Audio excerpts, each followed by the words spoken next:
വനസംരക്ഷണം, ജനപങ്കാളിത്തം, ആധുനിക സാങ്കേതികവിദ്യ എന്നിവ ഏകോപിപ്പിച്ച് മനുഷ്യ വന്യജീവി സംഘർഷം ലഘൂകരിക്കുന്നതിനായി വനം വകുപ്പ് ഒരു ദീർഘകാല നയരേഖയായ വിഷൻ 2031 തയ്യാറാക്കിയിട്ടുള്ളതാണ്. മൃഗങ്ങൾ ജനവാസ മേഖലകളിലേക്ക് ഇറങ്ങുന്നത് തടയുന്നതിനായി വന്യമൃഗങ്ങളെ കാട്ടിനുള്ളിൽ തന്നെ നിലനിർത്തുക, കണ്ടെയ്ൻമെന്റ്, മനുഷ്യ വന്യജീവി സംഘർഷത്തിന്റെ തീവ്രത ലഘൂകരിക്കുക, മിറ്റിഗേഷൻ എന്നിവയ്ക്കാണ് സർക്കാർ മുൻഗണന നൽകുന്നത്.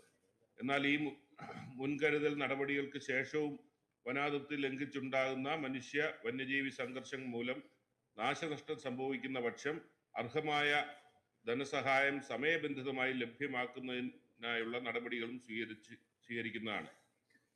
കണ്ടെയ്ൻമെന്റ് ആൻഡ് മിറ്റിഗേഷന്റെ ഭാഗമായി വനത്തിനുള്ളിൽ ഭക്ഷണ ജല ലഭ്യത കൂട്ടുക, സൗരോർജ വേലികൾ സ്ഥാപിക്കുക, AI, ഡ്രോൺ എന്നീ ആധുനിക സാങ്കേതിക വിദ്യകളുടെ തത്സമയ മുന്നറിയിപ്പ് നൽകുക, ദ്രുത പ്രതികരണ സംഘങ്ങളുടെ പ്രവർത്തനം ഊർജിതപ്പെടുത്തുക തുടങ്ങിയ സമഗ്ര പരിപാടികൾ വിഭാവന ചെയ്ത് മനുഷ്യ വന്യജീവി സംഘർഷത്തെ തുടർന്നുണ്ടാകുന്ന മരണങ്ങൾ, പരിക്കുകൾ, കൃഷിനാശം എന്നിവയ്ക്ക് വേഗത്തിലുള്ള നഷ്ടപരിഹാരവും ഇൻഷുറൻസ് പരിരക്ഷ സാധ്യമാകുന്നതും ഉറപ്പാക്കാനുള്ള നടപടികൾ വിഭാവനം ചെയ്തിട്ടുണ്ട്.